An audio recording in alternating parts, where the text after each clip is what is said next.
il est l'un des plus grands champions de l'ultra-trail. L'ultra-trail est une compétition sportive de course à pied en milieu naturel, forêt, plaine ou montagne, sur de très longues distances. Cette distance ultra peut aller de 80 à 170 km. Alors, comment devient-on Xavier Thévenard ?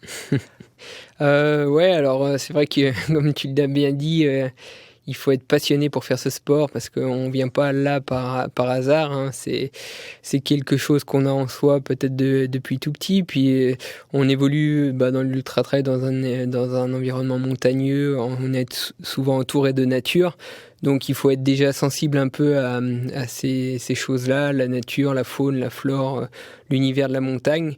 Parce que forcément, quand on parcourt 170 km à pied avec 10 000 mètres de dénivelé, eh ben, il y a forcément des passages difficiles où on a des coups de barre et avec de la fatigue extrême. Et si on se raccroche pas à des éléments essentiels qui sont la nature, la montagne, eh ben, ça va pas au bout. Et la contemplation et puis d'être content dans la montagne et se sentir finalement en sécurité quand on est dans la montagne, eh ben, c'est ce qui fait avancer. Donc moi j'ai eu la chance d'évoluer et puis d'avoir été éduqué et puis dans un milieu naturel où il y avait au plan d'automne, c'est ça, sur le plateau du Retors dans le Jura.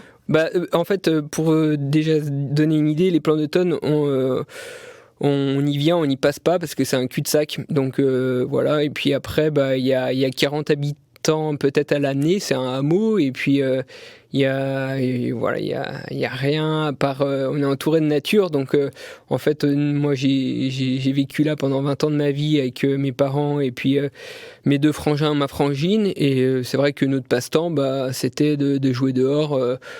Construire des cabanes dans les bois, d'aller se balader.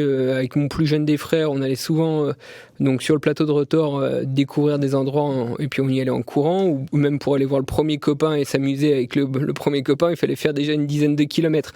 Donc finalement, tout ça, on pratiquait déjà du sport, mais de façon ludique. Le ski en hiver un peu ? Et le ski en hiver, parce qu'on était en ski club, mais on faisait du ski de fond, on faisait pas du ski alpin, du ski de fond.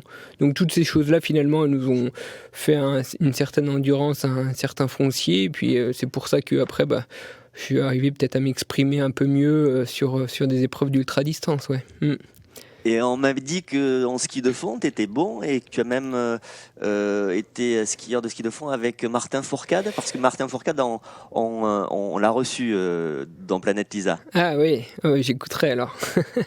Alors Martin, je l'ai côtoyé un petit peu, et puis encore un peu aujourd'hui, on s'envoie des fois de temps en temps un message ou deux, mais je suis de la même année que lui. Moi, j'ai été en section sport-études au lycée à Pontarlier. Et donc, en section sport-études, je pratiquais le ski de fond et surtout le biathlon. Donc voilà, j'en ai pratiqué toutes mes années jeune, junior, aux côtés de Martin. Mais moi, contrairement à lui, j'avais des résultats beaucoup plus irréguliers. Et puis, du coup, je suis pas arrivé à forcément tirer mon épingle du jeu. Et c'était déjà, je me souviens déjà à l'époque, c'était un effort qui me correspondait pas trop. C'était trop violent, 30 minutes, 40 minutes. J'aimais bien retourner après skier, pas pour dire que j'étais plus fort que les copains, mais juste pour, j'avais besoin de m'évader et puis de sortir un peu des cadres et voilà, faire des choses qui me convenait avec ce que j'avais dans les tripes, et ça se résumait plutôt à des longues sorties. La distance, ça m'a toujours attiré, l'endurance, ça m'a toujours attiré depuis gamin, et c'est pour ça qu'au final j'ai suivi cette voie-là, mais sans me dire un jour je vais faire du haut niveau et puis je vais faire de l'ultra trail, parce qu'à l'époque déjà ça n'existait pas, et puis je suis un peu tombé dedans comme ça et ça me plaît, quoi. Voilà. Planète Lisa sur France Bleu.